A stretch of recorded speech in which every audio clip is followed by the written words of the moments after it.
sursis probatoire fait que ça ne peut pas être cumulatif. Mais ça pose question, il y a probablement des réformes, il y a probablement des questions sur les violences sexuelles, voilà. Alors, il y a quelque chose qu'on n'a pas dit quand même, hein, c'est qu'il a avoué ensuite être un consommateur régulier, là, au cours des derniers jours, de sites pédopornographiques. Des fichiers ont été retrouvés chez lui. Vous avez dit tout à l'heure machine, Jean-Baptiste, cette machine, c'est effectivement de cette personne que l'on parle, quelqu'un qui s'est construit dans sa tête le scénario de ce qui allait se passer, de ce qui s'est passé ce vendredi-là. Justice pour Vanessa dans sa langue natale, Justicia para Vanessa, c'est le message que vous voyez porté par la famille de cette jeune fille. Jean-Wilfried Forquet est donc en direct avec nous. Je l'expliquais à nos téléspectateurs, Jean-Wilfried, le fait que l'on ne puisse pas se parler à travers nos moyens normaux témoigne de l'importance de la mobilisation et de la foule qui se masse dans les rues de Tonins. Exactement, Jean-Baptiste, c'est très important de le souligner. Je viens de remonter le cortège qui s'étire sur plusieurs centaines de mètres, ici peut-être un kilomètre, voire 2 kilomètres. Il y a une foule absolument considérable, assez inattendue pour rien vous cacher, parce que lorsque la messe a débuté, on avait le sentiment qu'il y avait des poignées d'habitants de Tonins qui s'étaient déplacés simplement. Cette messe était ouverte à tout le public, à tous les habitants. Et puis ce sont des grappes entières de personnes qui se sont agglomérées au début de cette marche blanche. Et tout au long du cortège, eh bien, des gens viennent rejoindre ce mouvement de foule unanime pour être aux côtés des parents de Vanessa qui sont en tête de ce cortège avec ces deux immenses portraits de la petite fille âgée de 14 ans qui a été tuée, violée quasiment il y a une semaine, à l'heure près, ici, dans cette commune de Tonins, 10 000 habitants. Si j'osais, je dirais presque, Jean-Baptiste, que toute la ville, toute la commune est dans la rue ce soir pour rendre hommage à cette petite fille, un hommage qui a débuté, on le rappelle, avec cette messe très émouvante, très poignante. On a vu arriver ce petit cercueil blanc, des fleurs blanches. C'était la consigne d'ailleurs donnée sur les réseaux sociaux. Venez avec une fleur blanche. Et ici, eh bien, au-delà des paroissiens de cette commune de Tonins, on a vu des gens, des professeurs, des parents d'élèves, des collégiens qui sont venus avec cette petite fleur blanche pour assister à cette messe, avec notamment cette homélie et les questions du père d'Alain qui a officié cet après-midi ici à 17h30 à l'église de Tonins, qui a dit pourquoi elle, pourquoi Vanessa. Des questions évidemment et pas de réponse ou très très peu de réponses pour l'instant. Jean-Wilfried, est-ce que vous avez croisé des gens venant de Marmande? Alors Tonins, 10 000 habitants, vous l'avez dit, peut-être un peu moins d'ailleurs, qui se trouve, allez, 20 minutes maximum de Marmande, qui est, je veux dire, la grande ville du coin, pardon pour l'expression, mais il y a 17 000 habitants à Marmande, voilà le contexte dans lequel on est, dans le Lot-et-Garonne. Est-ce que certains sont venus de là?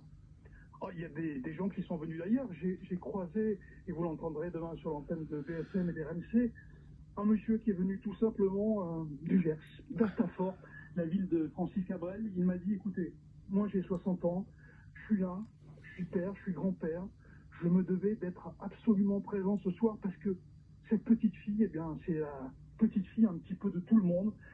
Ça aurait pu être la mienne et cet homme, les larmes aux yeux, a témoigné. Il m'a dit, moi aujourd'hui, eh ben, j'ai terminé le boulot plus tôt et je suis venu parce qu'il fallait que je sois présent ici pour accompagner cette famille dans ce deuil, dans ce deuil. Et il était là, donc il a assisté à la messe et il m'a dit, et je ferai un bout de marche aux côtés de ses parents qui sont dans le deuil. Jean-Wilfried Forquet, qui est donc à Tonins ce soir. La phrase de ce monsieur, elle dit beaucoup de choses de ce que l'on est en train de voir, Johanna. Cette petite fille aurait pu être la mienne. Il y a ce processus d'identification qui est très sain. Comme je vous disais, qui fait de nous des personnes douées d'émotions, de compassion et d'empathie. Et c'est ce qui, précisément, empêche de dépasser certaines limites qui ne devraient jamais être atteintes, en réalité. Et c'est rassurant de voir tout ce monde. Je pense à la famille qui doit quand même ressentir une grande bouffée d'amour et d'attention. Et puis voilà, à nous de faire maintenant avec cette peur et qu'elle ne devienne pas une psychose, parce que la peur, même si c'est une émotion très désagréable pour beaucoup d'entre nous, en vérité, c'est ce qui permet la vigilance, c'est ce qui permet de faire attention, d'être réflexe, d'être attentif à ses instincts, à son intuition.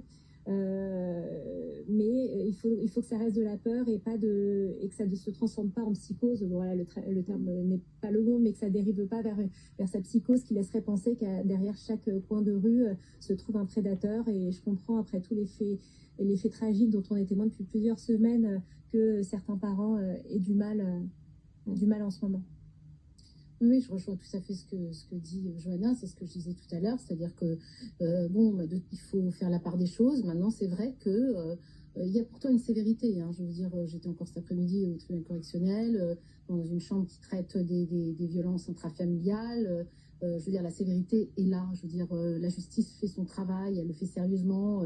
Et quand on est du côté de la défense, c'est pas toujours facile, franchement. Donc voilà, c'est compliqué parce qu'on peut pas être aussi la justice, la police peut pas être derrière tous les individus et qu'on peut pas toujours anticiper.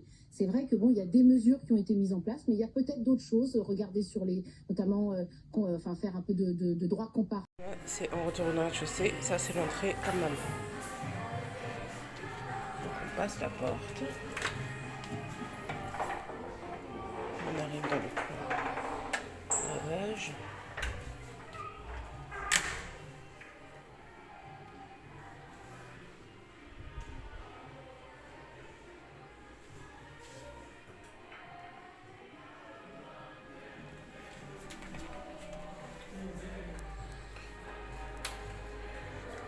Un petit journal là pour internet.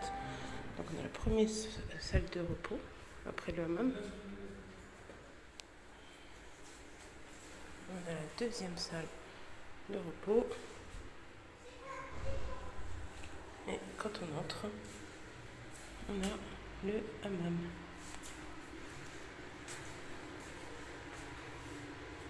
Hammam turc. Une petite salle à l'air et deuxième. Non mais c'est bon, vous pouvez rester, vous inquiétez pas. Voilà. Et donc, tu ressors par là.